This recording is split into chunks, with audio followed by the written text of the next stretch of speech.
It's Monday, June 17th. I'm Tre'vell Anderson. And I'm Josie Duffy Rice. And this is What a Day, where we are anticipating next week's debate already because the mudslinging has already begun. Yes, over the weekend at a fundraising event in Hollywood, President Biden said about Trump, quote, "I could have done nothing and done better than him." And it seems the jokes are working because the campaign raised $30 million at the event. He gonna need as much money as possible, so let's go on, rake it in. On today's show, the Israel Defense Force announces a pause in fighting in Gaza to allow aid deliveries. Plus, a heat dome will bring record-breaking temperatures across the country this week and other major weather events. But first, former President Donald Trump is awaiting sentencing on July 11th in his hush money case after being found guilty of 34 felony charges of falsifying business records to sway the 2016 election. He was convicted in Manhattan criminal court last month. The question now, however, is whether that conviction will even stand. After the verdict was announced, Trump immediately vowed to appeal the case. So we're going to be appealing this scam. We're going to be appealing it on many different things. Trump and his attorneys claim that the trial was impermissibly flawed and that his constitutional rights were violated. Experts have raised possible issues for appeal, which run the gamut and include the charging scheme, the case venue, jury instructions, and evidentiary issues, among others. I'm sure they are throwing whatever they can against the wall to see what sticks here. Yeah, completely. And so to find out if the conviction stands a real shot at being overturned and whether or not that would affect the election, I talked to Sonam Sheth. She's a political reporter covering Trump's various legal cases. I started by asking Sonam what her reporting tells us about the former president's odds of reversing his conviction on appeal. Credible lawyers pretty much across the political spectrum in the mainstream agree that the most likely scenario here is that Trump's conviction will be upheld.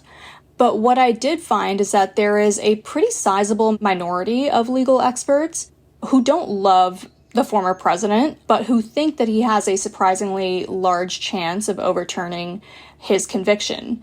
One of those lawyers is Ty Cobb, who worked in Trump's White House from 2017 to 2018 during the Russia investigation, but has since become a pretty vocal Trump critic.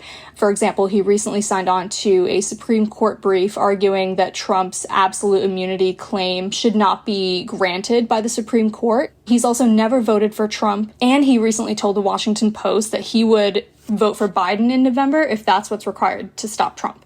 So obviously he's no fan. But Ty Cobb told me that he thinks the odds of Trump overturning his conviction are as high as 35 to 40%. So here's what he said. I think there's a very good chance that this could be overturned. Most appellate cases have less than a 5% chance of being overturned. I think this case is in 35 to 40% chance of being overturned. It's not a sure thing, but there are a host of issues. Okay, so obviously there are some people who believe that him overturning this conviction is possible. Who else is saying this? Like, we have some lawyers. Are there other people who really kind of believe that this could happen?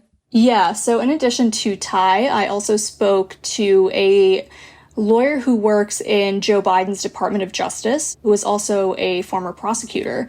This person asked not to be named because he is not publicly authorized to speak on the case, but he agreed with Cobb, and he also put Trump's odds of getting the conviction reversed at 40%. I'd also note that neither this person nor the Justice Department had anything to do with the case that was brought against Trump in New York. What this person told me was their independent judgment. Is the argument here that Trump is innocent, or like what kind of is the basis for this belief that it would be overturned? That's a really important distinction to make. My DOJ source actually emphasized that just because Trump has a chance at winning on appeal doesn't mean that he didn't do the things that he's accused of. Basically, the argument that this person and that Ty Cobb made is that there are certain legal technicalities related to how the case proceeded in court and how the jury was instructed that Trump's team could point to as far as saying that his conviction was not constitutional, or the way that the conviction was reached was not constitutional. These people told me that Trump's strongest arguments relate to a few things. So one of them is the theory that prosecutors relied on in order to turn 34 misdemeanor counts of falsifying records into 34 felony counts. Beyond that, they also presented 3 different theories to the jury in order to prove their case.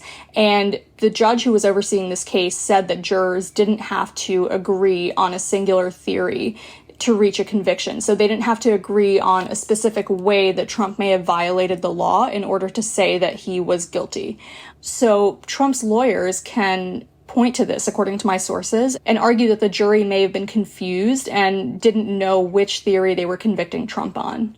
While the jury did its duty and did an excellent job with what they were given, two things can be true. The jury can have gotten it right as they were instructed, but they may have been instructed in a way that was unconstitutional, which I think is a compelling argument.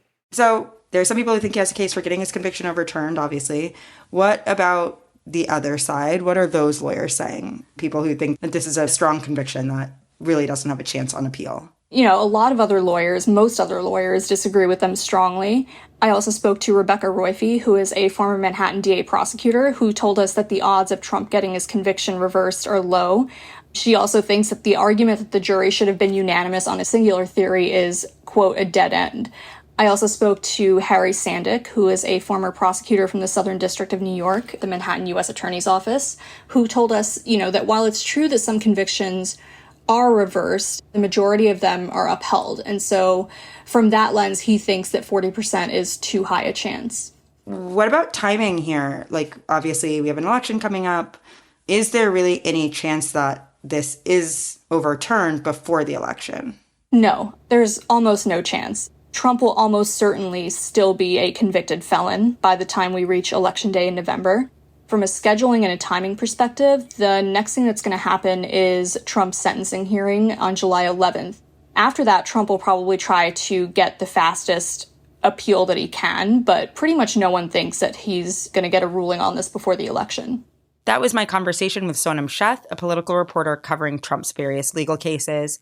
We'll keep you posted on Trump's attempts to appeal the verdict. Thank you for that, Josie. That is the latest for now. We'll get to some headlines in a moment, but if you like our show, make sure to subscribe and share it with your friends. We'll be back after some ads.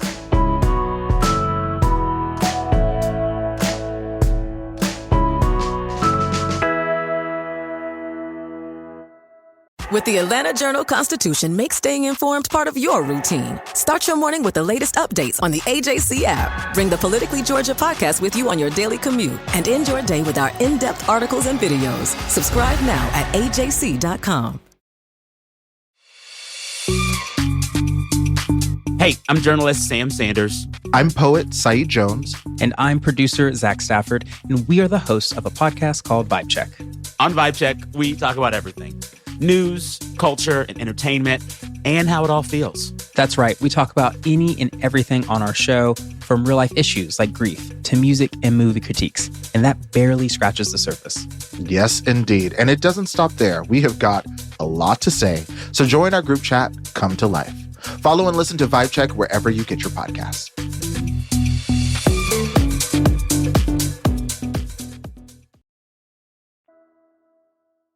As a chef and a restaurant owner, I'm as meticulous about my cookware as I am about my ingredients. That's why I love Made in Cookware. Each pan they make isn't just designed to perform, it's crafted to last. As a mom, I love that I can trust Made in. It's made from the world's finest materials, so I can feel good about what I'm feeding my family.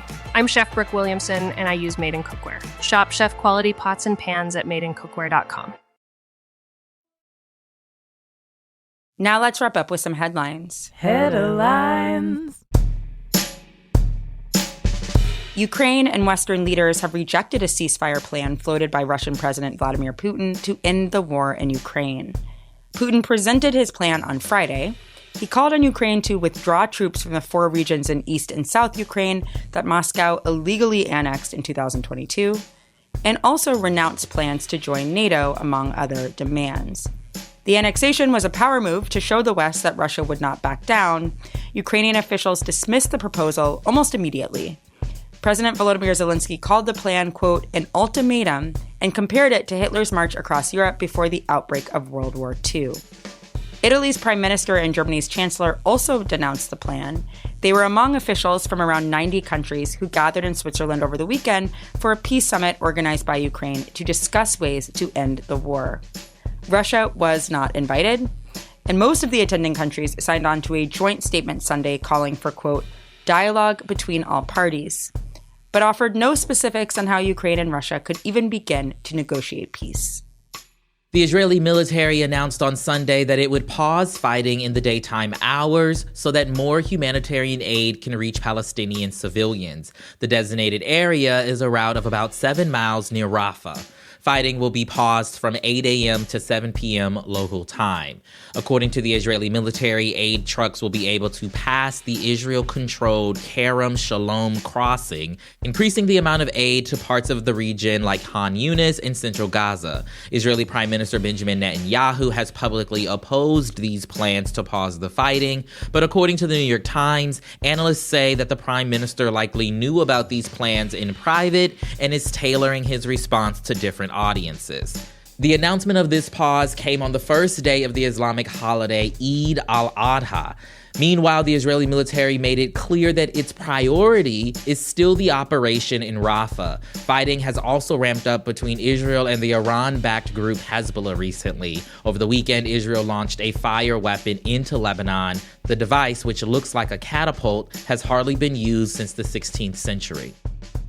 A wildfire in Los Angeles County burned more than 12,000 acres within a day of its start on Saturday.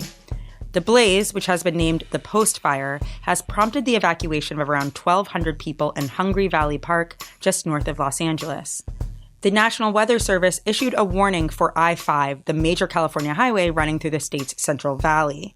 Weather conditions are making it difficult to fight the fire with high winds and low humidity. Meanwhile, a heat dome is driving temperatures up across much of the Midwest and Northeast this week in the first significant heat wave so far this year. Scorching temperatures above 90 degrees are expected in major cities in the coming days, including Chicago, D.C., and St. Louis.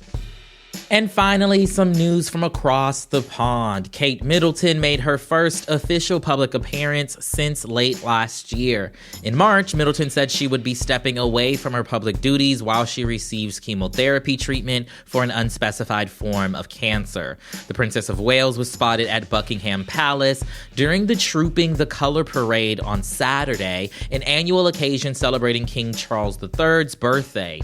Now, his actual birthday is in November, but British monarchs traditionally host a second birthday celebration in the summer with public festivities throughout London. Middleton was seated with her husband, Prince William, and their 3 children.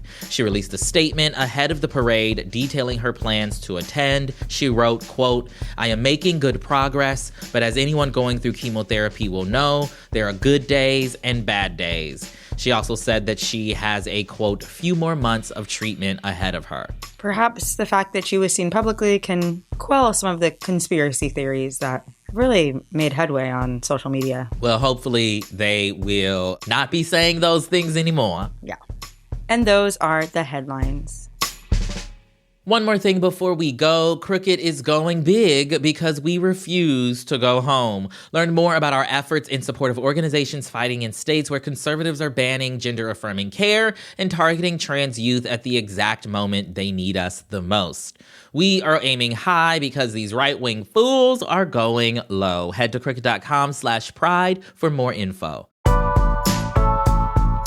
That is all for today. If you like the show, make sure you subscribe, leave a review, celebrate your birthday twice a year, and tell your friends to listen. And if you are into reading and not just the latest warnings from the National Weather Service, like me, What a Day is also a nightly newsletter, so check it out and subscribe at crooked.com/subscribe. I'm Josie Duffy Rice. I'm Tre'vell Anderson, and stay cool out there. Listen, okay, find you a tree with a whole lot of shade. Yeah. Hell, you might just want to stay inside with the AC, okay? Yeah. If you're outside, you got to find a watering hole. Got to get a hat. You have to wear sunscreen. Yes, even black people, you have to wear sunscreen. Correct.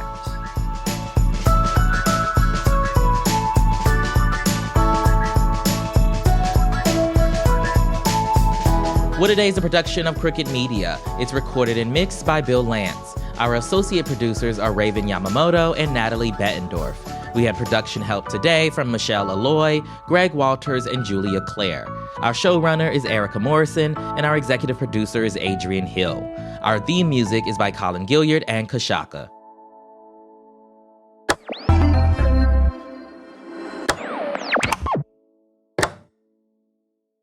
At the Atlanta Journal-Constitution, we're delivering the news of today. From political podcasts to original series to unmatched sports coverage. We write for the proud peach farmers and the savvy Peachtree commuters, for booming Black culture and big modern business. For the fanatical foodies, political junkies, and the never leave the game earlies. We write for everyone who is here to work, live, and play. We write for the greater Atlanta. Subscribe now at AJC.com. Hey, I'm journalist Sam Sanders. I'm poet Saeed Jones. And I'm producer Zach Stafford, and we are the hosts of a podcast called Vibe Check. On Vibe Check, we talk about everything. News, culture, and entertainment, and how it all feels. That's right. We talk about any and everything on our show, from real-life issues like grief to music and movie critiques. And that barely scratches the surface. Yes, indeed. And it doesn't stop there. We have got a lot to say. So join our group chat, Come to Life. Follow and listen to Vibe Check wherever you get your podcasts.